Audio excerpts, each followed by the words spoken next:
ಯಶಸ್ವಿನಿ ಮತ್ತು ನಮ್ಮ ಆಯುಷ್ಮಾನ್ ಭಾರತ್ ಆರೋಗ್ಯ ಕರ್ನಾಟಕ ಯೋಜನೆ ಏನಿದೆ ಅದರಲ್ಲಿ ನಾವು HBB rate health benefit package ಏನಿದೆ ಆ ರೇಟ್ ಪ್ರಕಾರ CGH ಸಂಬಂಧ ಇಲ್ಲ, HBB ರೇಟ್ಸ್ ಅಂತ ಬರ್ತದೆ. ಅದರ ಪ್ರಕಾರ ನಾವು 2014 ಇಸ್ವಿಯಲ್ಲಿ ಏನು ನಿಗದಿಯಾಗಿತ್ತು ಅದರ ಪ್ರಕಾರ ಕೊಡ್ತಾ ಇದೀವಿ. ಇವತ್ತು ನಮ್ಮಲ್ಲಿ ಸುಮಾರು 1.43 ಕೋಟಿ ಜನರ ಕುಟುಂಬಗಳಿಗೆ ನಾವು ನಮ್ಮ ಒಂದು ABRK ಯೋಜನೆ ಅಡಿಯಲ್ಲಿ ತಗೊಂಡ್ಬಂದಿದ್ದೀವಿ.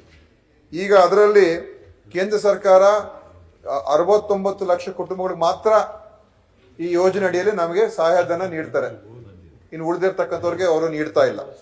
ಮತ್ತು ಅದರಲ್ಲೂ ಕೂಡ ಏನಾಗಿದೆ, ಅವ್ರು ಕೊಡುವಂತ ಸಹಾಯಧನ ಅಥವಾ ಏನು ಕಾಂಟ್ರಿಬ್ಯೂಷನ್ ಇದೆ ಅದು ಕೂಡ ಏನು 69 ಲಕ್ಷದಲ್ಲಿ ನಮಗೆ ಪ್ರತಿ ಕುಟುಂಬಕ್ಕೆ ಆವರೇಜ್ ಆಗಿ ನಾವು ತಗೊಂಡಾಗ ಈ 1.43 ಲಕ್ಷ ತಗೊಂಡಾಗ ಅದ್ರಲ್ಲಿ 69 ಲಕ್ಷ ಕೂಡ ಸೇರ್ಕೊಂಡಿದೆ. ಪ್ರತಿ ಕುಟುಂಬಕ್ಕೆ ಆವರೇಜ್ ಆಗಿ ನಾವು ಪ್ರತಿ ವರ್ಷ 2,000 ರೂಪಾಯಿಯನ್ನ ನಾವು ವೆಚ್ಚ ಮಾಡ್ತಕ್ಕಂಥ ಒಂದು ಇವತ್ತಿರುವಂತದ್ದು ನಮ್ಮ ಆವರೇಜ್ ಎಕ್ಸ್ಪೆಂಡಿಚರ್ ನೋಡಿದಾಗ ಈ 2,000 ರೂಪಾಯಿದಲ್ಲಿ ಈ 69 ಲಕ್ಷ ಕುಟುಂಬಗಳಿಗೆ ಏನ್ ನಾವು ಕೊಡ್ತಾ ಇದೀವಿ ಅದ್ರಲ್ಲಿ ಕೇವಲ 1,000 ರೂಪಾಯಿ ಮಾತ್ರ ಕೇಂದ್ರ ಸರ್ಕಾರ ಕೊಡ್ತಾ ಇರುತ್ತೆ. ಅಂದ್ರೆ ನಾವು ಇದರ ಎಲ್ಲ ತಾತ್ಪರ್ಯ ಏನಂತ ಹೇಳಿದ್ರೆ ಮನೆ ಸಭಾಪತಿಗಳೇ, ನಮ್ಮ ಯೋಜನೆ ಅಡಿಯಲ್ಲಿ ಇವತ್ತು ಏನು ಆಯುಷ್ಮಾನ್ ಭಾರತ್ ಅಂತ ಒಳ್ಳೆ ಹೆಸರಿದೆ, ಆರೋಗ್ಯ ಕರ್ನಾಟಕ ಕೂಡ ಸೇರಿಸಿದ್ದೇವೆ.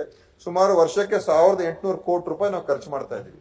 ಆ 1,800 ಕೋಟಿ ರೂಪಾಯಿದಲ್ಲಿ ಅಂದಾಜಾಗಿ ಕೇಂದ್ರ ಸರ್ಕಾರದ ಒಂದು ಕಾಂಟ್ರಿಬ್ಯೂಷನ್ 450 ಕೋಟಿ, 1,350 ಕೋಟಿ ನಾವೇ ಕೊಡ್ತಾ ಇರುವಂತ. 75% ರಾಜ್ಯ ಸರ್ಕಾರ ಕೊಡ್ತಾ ಇದೆ ಈ ಸ್ಕೀಮ್ ಅಡಿಯಲ್ಲಿ, 25% ಕೇಂದ್ರ ಸರ್ಕಾರ ಕೊಡ್ತಾ ಇದೆ. ಒಟ್ಟು ಖರ್ಚು ಆಗ್ತಾ ಇರುವಂತದ್ರಲ್ಲಿ.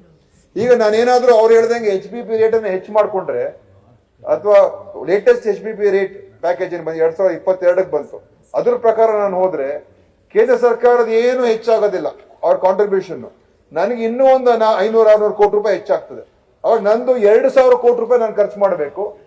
ಅವಾಗ ನಂದು 90-10 ಆಗ್ತದೆ. ರಾಜ್ಯ ಸರ್ಕಾರದ 90% ಕಾಂಟ್ರಿಬ್ಯೂಷನ್ ಆಗುತ್ತೆ, ಕೇಂದ್ರ ಸರ್ಕಾರ 10% ಕಾಂಟ್ರಿಬ್ಯೂಷನ್ ಆಗ್ತದೆ.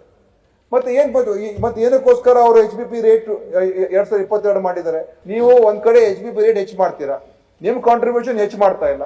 ರಾಜ್ಯ ಸರ್ಕಾರ ಪೂರ್ತಿ ಆದಂತ ಈ ಸ್ಕೀಮ್ ಅನ್ನ ನಾವೇ ಮಾಡ್ದಂಗೆ ಆಗ್ತಾ ಇದೆ. ಈಗ 75% ನಮ್ದೇ ಆಗಿರೋದ್ರಿಂದ ಈ ರಾಜ್ಯ ನಮ್ಮ ಹಣದಿಂದನೇ ಇವತ್ತು ಹೆಚ್ಚು ಕಡಿಮೆ ಈ ಯೋಜನೆ ನಡೆಸ್ತಾ ಇದೀವಿ.